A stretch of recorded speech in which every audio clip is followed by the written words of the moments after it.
what can we expect from you at the Riviera Theatre when you're doing your one-night-only show on Saturday? Just your favorite old guy coming out and telling great stories and some funny one-liners and just having a good time. You know, it's that idea of, like I already said, you know, unplugged from, you know, the 21st century and maybe kind of sneak back to the, you know, to the early 1900s when things were a little bit simpler. But the story still hit home, you know, when he talks about politics and religion and, you know, all of the news of the day that was happening then, it really connects with now. So he's funny and fun. I'll just leave it at that. Now I did this for a very good reason. He snored. I mean, when did you realize you could be Mark Twain?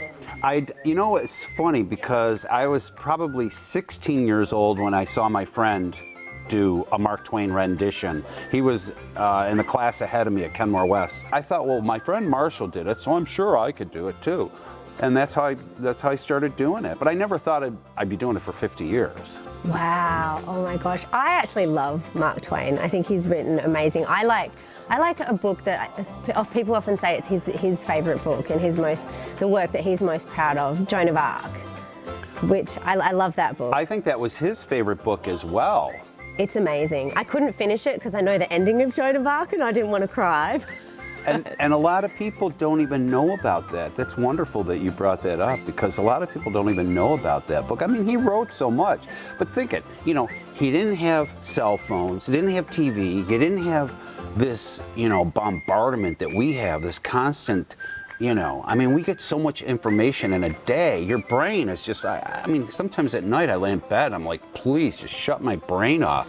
They didn't have that then. Things were quieter. People did things a little more, I don't know, it was just a quieter time. And, you know, people like Mark Twain could go off and they could write for 8 or 9 hours and not have to worry about the phone ringing and people, you know, wanting to know this and sending emails and all that. But he wrote so much. He wrote, and that's the thing about Mark Twain. He had something to say about everybody, everything, everybody and everything, religion, politics.